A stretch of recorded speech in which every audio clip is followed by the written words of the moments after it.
आज राहुल जी जब कोर्ट में 11 में से 5-7 मिनट कम थे तब वो आगे थे।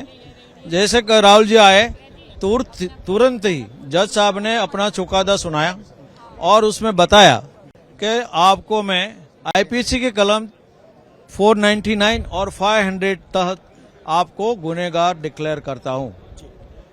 उसके बाद नेक्स्ट जो कार्यवाही होती है उसमें सजा कितनी होनी चाहिए, तो सजा कितनी करनी चाहिए उसमें कन्विक्ट को मौका दिया जाता है कि आप बताएं कि आपको कितनी सजा मैं करूं।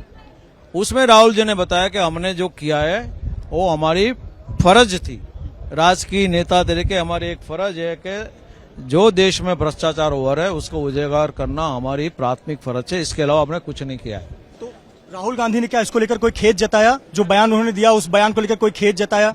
जी नहीं, राहुल जी को खेद बताने की कोई जरूरत नहीं कि राहुल जी ने कोई ऐसा गलत काम किया नहीं कि उसको खेद प्रकट करना चाहिए। तो आगे लीगल ऑप्शन क्या है, फिर कहाँ जाए? अपील करेंगे सेशंस कोर्ट में। 30 दिनों का समय मिला हुआ है, तो क्या प्रक्रिया होगी, कब तक करेंगे आप लोग?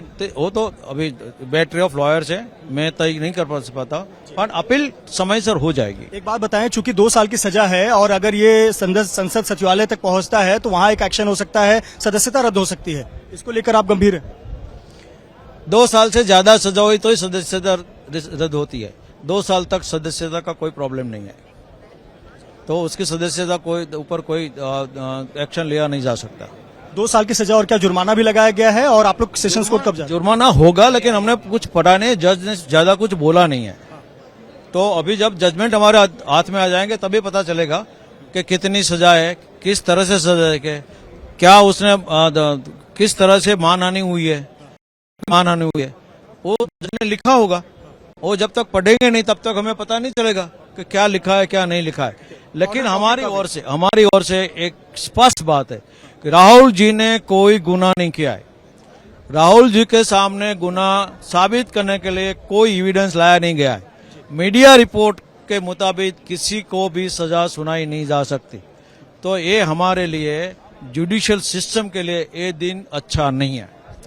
देखिए, जुडिशियल सिस्टम के लिए दिन अच्छा नहीं है, ऐसा जो राहुल गांधी की टीम के कई वकील पहुंचे थे उसमें से एक वकील है जिन्होंने अपना वक्तव्य रखा कि जुडिशियल सिस्टम के लिए अच्छा नहीं है, यानी कुल मिलाकर वो फैसले का स्वागत नहीं कर रहे। पर जैसा उन्होंने कहा कि वो ऊपरी अदालत में अपील करेंगे, यानी कि सेशंस कोर्ट जाएंगे, और जिसके लिए कोर्ट ने 30 दिनों का समय दिया हुआ है। और इस 30 दिनों के दौरान या जल्द से जल्द ही राहुल गांधी की जो वकीलों की टीम है वो सेशंस कोर्ट का रुख करेगी और जो सजा दी गई है वो सजा रद्द कराने का प्रयास करेगी। जी, तो मृत्युंजय हमारे सहयोगी जो बात कर रहे थे वकील से, और वकील का कहना यह है कि दरअसल राहुल गांधी की तरफ से जब सजा को लेकर बहस हो रही थी तो जज साहब के सामने यही बात रखी गई कि साहब मैं एक राजनेता हूं, भ्रष्टाचार के खिलाफ मैं आवाज उठाता रहता हूं, और ये वो बयान राहुल गांधी का, किसी समुदाय का अपमान करना मेरी मंशा नहीं, मैं किसी को हानि नहीं पहुंचाना चाहता था, मैं सिर्फ भ्रष्टाचार को उजागर करना चाहता था, किसी समुदाय को बदनाम करने के लिए यह बयान नहीं दिया। मैं एक राजनेता हूं, ऐसे मुद्दे उठाना मेरा फर्ज है। ये तमाम बातें राहुल गांधी की तरफ से कही गई। महत्वपूर्ण यह हो जाता है कि राहुल गांधी की तरफ से अपने कहे पर किसी तरीके का कोई खेद नहीं जताया गया, माफी नहीं मांगी गई, और इसी को लेकर जो शिकायतकर्ता के वकील थे उनकी तरफ से कहा गया कि साहब ये खेद भी नहीं जता रहे हैं, माफी भी नहीं मांग रहे हैं, और ये संसद सदस्य हैं, वो संसद जिसका काम कानून बनाना है, ऐसे में इनको अधिकतम सजा मिलनी चाहिए। अदालत ने राहुल गांधी को 2 साल की सजा सुना दी है। जैसे ही घड़ी का काटा दोपहर 2:30 पे आए, बबीता जी का दिल सास बहू साजिश के लिए मचल जाए। और ये है इनकी बहू, पूरे दिन ऑफिस की टेंशन हो जाए गॉन जब ये करें अपना फेवरेट शो फ्री टाइम पे ऑन। इनकी तरह आप भी देखें अपना फेवरेट शो अपने टाइम पर और डाउनलोड कीजिए एबीपी लाइव ऐप अपने स्मार्ट टीवी पर।